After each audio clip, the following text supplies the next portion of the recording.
예전에 우리 집에 금송아지가 있었습니다. 웃으시지요? 장로님 크게 웃어주시는데 혹 우리 사람들이 옛적에 왕년에 이러면서 내가 말이야 이러면서 막 예전의 과거를 자랑하곤 합니다. 그런데 이런 과거를 자랑하는 그 말의 이면을 살펴보면 지금 현재 나의 초라함을 억지로 덮고자 하는 그의 노력이 담겨 있어요. 우리 신앙생활도 마찬가지입니다. 오늘 우리가 찬양 부른 우리 마지막 두 찬양 혹시 기억이 나세요? 내 평생 살아온 길 뒤돌아보니 짧은 내 인생길 모두 주의 은혜라. 근데 원래 여러분 이 찬양의 원곡은 오늘 우리가 두 곡으로 나누어 불렀습니다마는 이 찬양 원곡은 이 주의 은혜라라는 이 찬양 안에 우리가 부른 찬송가 301장 지금까지 지내온 것 모든 것이 주의 은혜입니다라는 이 찬양이 함께 어우러져 원곡을 이루고 있어요. 근데 오늘 이 찬양의 가사를 보면 과거의 은혜를 감사합니다. 주님께 영광 올려드려요. 그러면서 동시에 지금까지 지내온 것 모든 것이 다 주의 은혜이면서 몸도 마음도 나는 연약하지만 날마다 내게 부어주시는 새 힘으로 말미암아 살아갑니다. 그리고 301장의 마지막 3절의 가사가 뭐예요?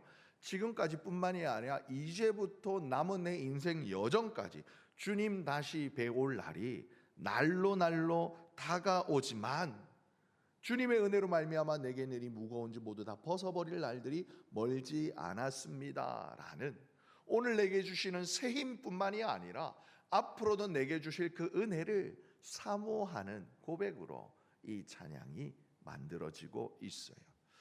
우리가 예수를 믿으면서 종종 이런 말을 합니다. 예전엔 참 은혜가 많았다. 처음 믿을 때는 정말 좋았다. 그때는 눈물도 많았고 기도할 때마다 그냥 감사가 넘쳐났다. 여러분 이런 고백 속에 하나의 공통점이 있는데요. 뭐냐면 이 모두 다 은혜를 과거형으로 말하고 있다라는 거예요. 마치 앞서 말씀드린 것처럼 저희 집에 예전에 금송아지 있었어요. 이런 것처럼 내가 왕년에는 하나님을, 내가 왕년에는 교회에서, 내가 왕년에는 기도하면, 내가 예전에는 찬양하면 은혜는 있었던 일이 분명한데 지금은 그 은혜로 말미암아 어떻게든 버티고 있는 것처럼 마치 은혜를 추억에 옛날 우리 가을 되면 여러분 책에다가 이렇게 단풍잎 꽂아 두시는 것처럼 안 해보셨어요? 문학소녀 아니어서 그래요. 정경미 권사님만 문학소녀신가 봐요. 해봤습니다. 네. 단풍잎 꽂아서 이 단풍 나중에 몇 년 지나도 보다가 우연히 그 책을 들추었을 때 야 이거 어디에 가서 아니면 학교에서 어느 나무 밑에서 주었던 단풍잎인데 은행잎인데 추억을 되새기는 것처럼 여러분 지금 그 은혜를 기억 속에만 남겨두고 묻어두고 살아가고 있는 것처럼 말한다라는 거예요. 그런데 오늘 우리에게 주신 하나님의 말씀 요한복음 1장은 우리에게 임하는 은혜를 그렇게 말씀하고 있지 않아요. 성경 속에서는 은혜를 추억으로만 부르지 말라라는 거예요. 지금 너의 삶에, 지금 너의 걸음에 찾아오시고 함께 하시는 현실의 은혜를 이렇게 말씀하십니다. 우리가 다 그의 충만한 데서 받으니 오늘 말씀 제목처럼 은혜 위에 은혜러라.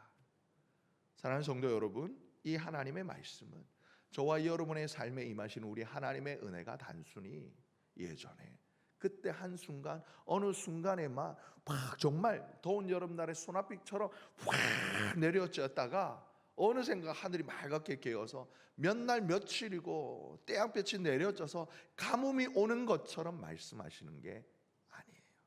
매일 새벽마다 이렇게 너른 들판에 내리는 새벽 이슬처럼 매일매일 매 순간순간마다 우리에게 주시는 하나님의 은혜가 있음을 기억하라 말씀하시는 거예요.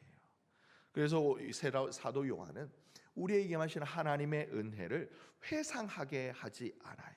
오히려 하나님의 은혜를 지금 붙들라고 저와 여러분을 초청하고 있는 거예요. 오늘 말씀에 보게 되어지면 받으니라고 말씀하고 있어요. 이 받다라는 말씀은 이 짧은 단어 속에는 우리에게 임하시는 하나님 은혜가 마치 그냥 한 바가지를 퍼서 이렇게 끼얹는 그런 은혜가 아니다라는 거예요. 멈추지 않고 계속해서 졸졸졸졸 흐르는, 마치 시편 23편의 그 말씀처럼 여호와는 나의 목자시니 함께 내게 부족함이 없으리로다. 그가 나를 푸른 풀밭에 누이시며 쉴 만한 물가로 인도하시는 도다. 아멘.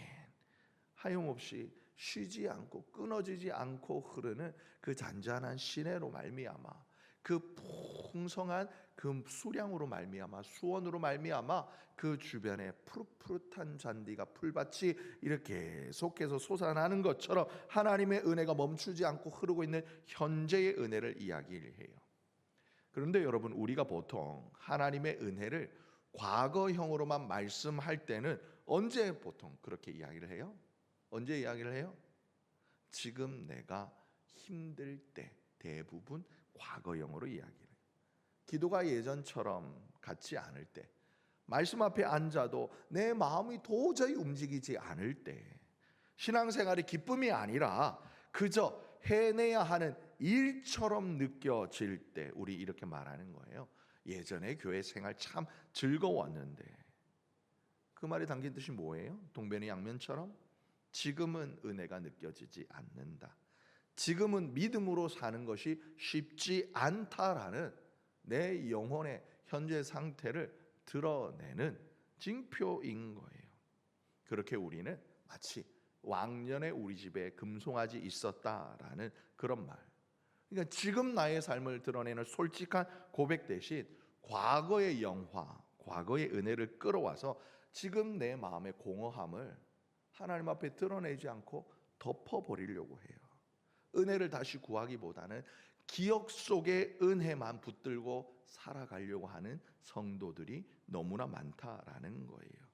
그렇게 우리는 종종 이 하나님의 은혜를 오해합니다.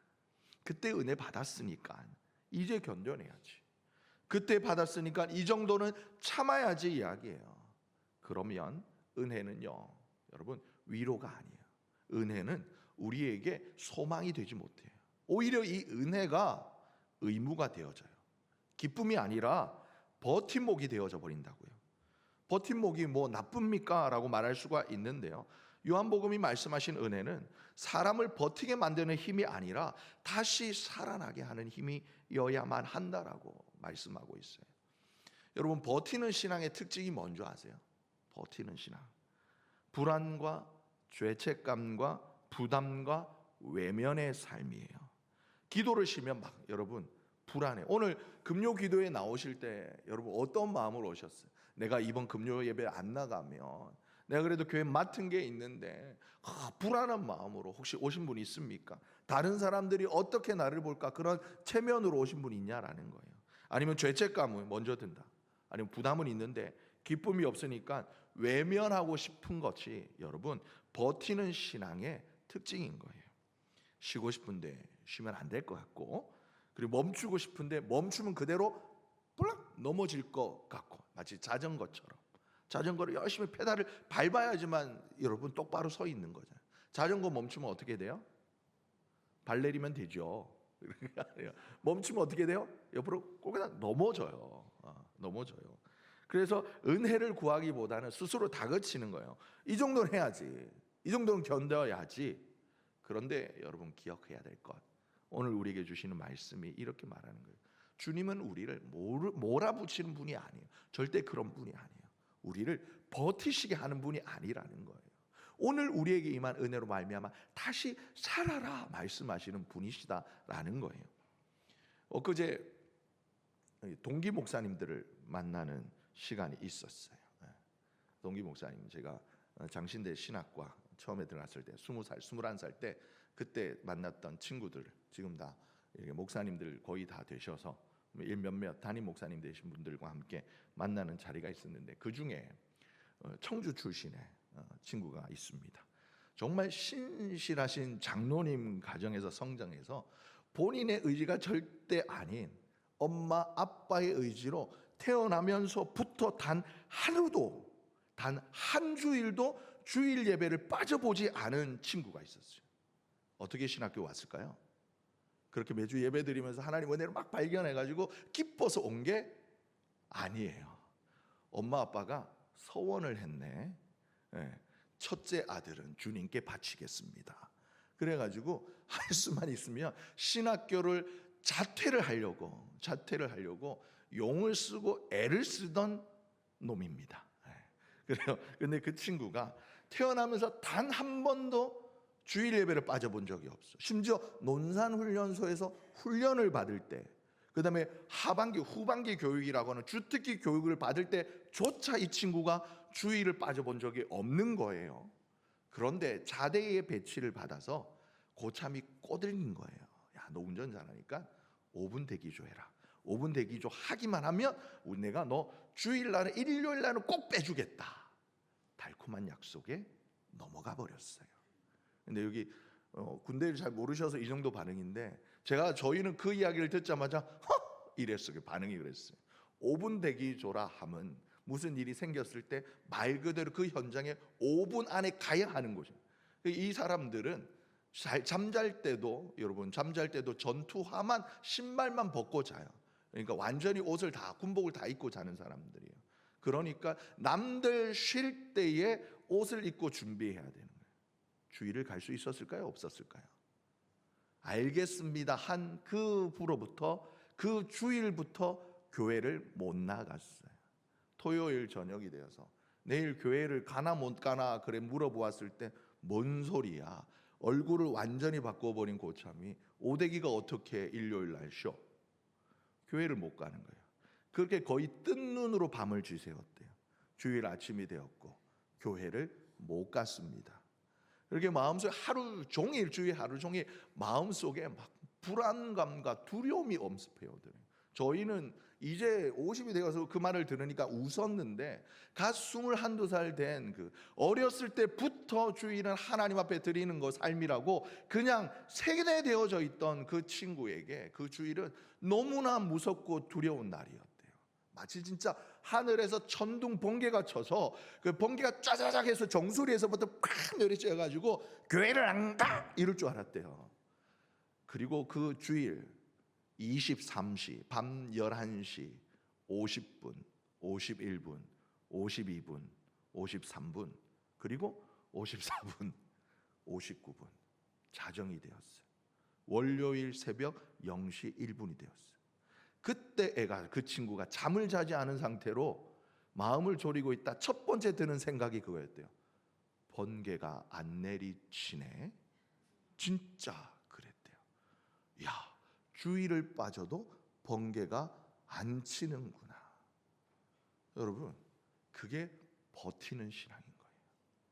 억지로 하나님이 내 삶을 감시하시는 분으로 그 친구는 어렸을 때부터 오해하면서 살아온 게요.